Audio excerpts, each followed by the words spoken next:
کوئی عذر بھی نہیں ہے پھر بھی گھر میں نماز پڑھتے ہیں. اس کے بارے میں فقہاء کرام، صحابہ کے شاگرد، امیر الفقہاء والمحدثین سیدنا امام اعظم ابو حنیفہ رضی اللہ عنہ، نعمان بن ثابت رحمہ اللہ رحمۃ واسعہ، المتوفی 150 ہجری، المتوفی کے معنی ہوتے ہیں بھائی ان کی فوت کب ہوئی، یہ کب یہاں اس دنیا سے انتقال کر گئے. تو فرماتے ہیں کہ مسجد میں نماز ادا کرنا مرد حضرات کے لیے سنت مؤکدہ قریب واجب ہے. سنت مؤکدہ قریب واجب یعنی واجب سے یہ سنت مؤکدہ تھوڑی چھوٹی مطلب تھوڑے کم درجے کی ہے.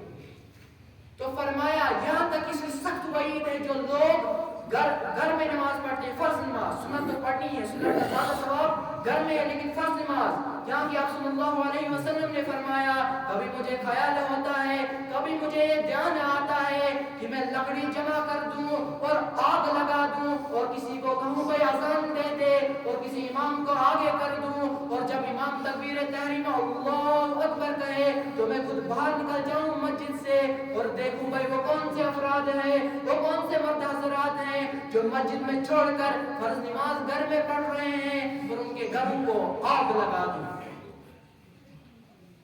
تو میرے بھائیوں، آج کے مسلمان کو درمیانی موسم چاہیے، نہ زیادہ گرمی ہونی چاہیے نہ زیادہ سردی، پھر وہ مسجد میں نماز پڑھنے آئے گا. لیکن سخت وعید اس کے خلاف فرمائی ہے اللہ کے رسول صلی اللہ علیہ وسلم نے. اور تیسری بات جو میں آپ کے سامنے کہوں گا، اللہ تعالیٰ نے جو فرمائی ہے سورہ ماعون میں، فَوَيْلٌ لِّلْمُصَلِّينَ الَّذِينَ هُمْ عَنْ صَلَاتِهِمْ سَاهُونَ الَّذِينَ هُمْ يُرَاءُونَ وَيَمْنَعُونَ الْمَاعُونَ کی بربادی ہے نمازیوں کے لیے. آپ کے ذہن میں سوال آئے گا بھائی نمازیوں کے لیے بربادی، تو یہ ان نمازیوں کے لیے بربادی ہے جو مسجد میں تو آتے ہیں، نماز تو پڑھتے ہیں، سجدہ تو کرتے ہیں، اور کل قیامت کے دن جب ان کی نمازوں کی کتاب کھولی جائے گی، جب یہ نمازوں کی کتاب کھولیں گے تو دیکھیں گے وہ خالی ہے. تو پھر یہ بندہ اللہ رب العزت سے سوال کرے گا، اے میرے رب، میں نے تو دنیا میں نماز پڑھی تھی لیکن یہ کیا یہاں تو خالی ہے. تو اللہ کہے گا میں مانتا ہوں، میں قبول کرتا ہوں، تو نے وضو کیا تھا، تو مسجد میں آیا تھا، تو نے تکبیر تحریمہ کہی تھی، تو نے رکوع کہا تھا، رکوع میں سبحان ربی العظیم بھی کہا تھا، سجدے میں سبحان ربی الاعلی بھی کہا تھا، لیکن تو نے یہ مجھے دکھانے کے لیے نہیں بلکہ کسی انسان کو دکھانے کے لیے کیا تھا. تو جا آج اس عقیدت کا صلہ اس انسان سے مانگ. اللہ اکبر. میرے بھائیوں،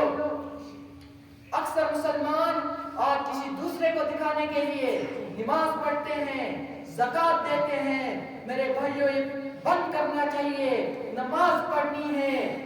اور جس کے لیے نماز پڑھنی ہے وہ اللہ رب العزت ہے جو اس کا اجر بھی دے گا کل قیامت کے دن. تو میرے بھائیوں، اور چوتھی بات جو آپ سے میں عرض کروں گا وہ یہ ہے کہ ہم اگر دیکھیں چاہے وہ دنیاوی اعتبار سے ہو یا دینی اعتبار سے ہو، ہماری ناکامی کی سب سے بڑی وجہ یہ ہے کہ ہم ایک کان سے بات سنتے ہیں اور دوسرے کان سے نکال دیتے ہیں. اس لیے ایک شاعر نے کیا خوب کہا ہے کہ یہ خاکی اپنی فطرت میں نہ نوری ہے نہ ناری ہے، کہ یہ خاکی اپنی فطرت میں نہ نوری ہے نہ ناری ہے، عمل سے زندگی بنتی ہے جنت بھی جہنم بھی.